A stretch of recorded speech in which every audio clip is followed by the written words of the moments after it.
Inclusive and special education is not only in the Philippines.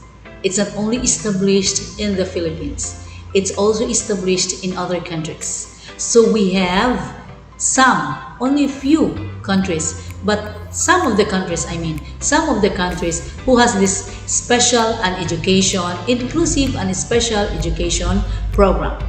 Let's start with Brazil. In Brazil, the Ministry of Education is responsible for national policies including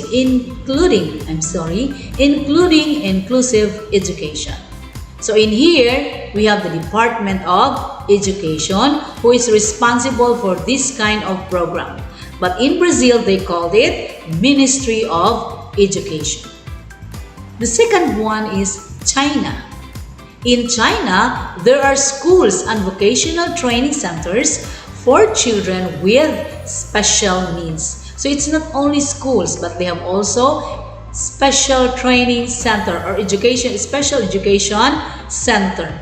Ours, we have in the Philippines, special education center and of course, special education school. So we are almost the same with China. Mexico. In the year 1990s, Mexico moved towards an inclusive education model, and the mainstream classroom is called educational integration. Here we called it inclusive education. In Mexico, they called it integration, educational integration, but it's still the same. When we say inclusive education here in the Philippines, in the other countries also, it means that regular students and students with special needs are combined together. For Mexico, the same. Just they called it educational integration because when we say integration, it's also a combination of two. The next is Saudi Arabia. In Saudi Arabia, they have also the Ministry of Education, but it was divided into divisions for male and female. So their educational establishment there was divided. So meaning there is division exclusive for male and there's also division exclusive for female. The next is South Africa.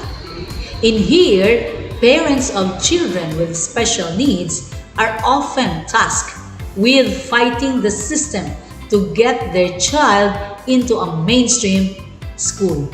So in South Africa, we can picture it out. We can imagine that special children with special needs are not totally given more focus to join in an inclusive classroom. Instead, they are giving tasks for the parents of those children to fight.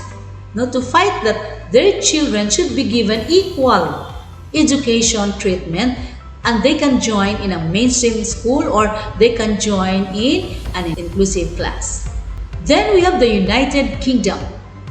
Schools and educational providers are required to increase access for children with special education needs. So in UK, it's very different also from South Africa. In here, they are encouraged, they're given more opportunity. That the educational providers, when you say educational providers, are those schools, that giving this kind of opportunity for disabled students, that they're going to increase the access, meaning to say they need more students with disabilities so that they can be offered a normal learning ability. So after knowing those countries that really implemented also special and inclusive education, let's go on. Let's proceed now to the international organizations supporting inclusive and special education.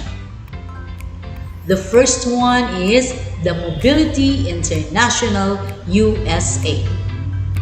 In here, the mission of Mobility International USA or MIUSA or MIUSA is to empower people with disabilities around the world to achieve their human rights through international exchange and development.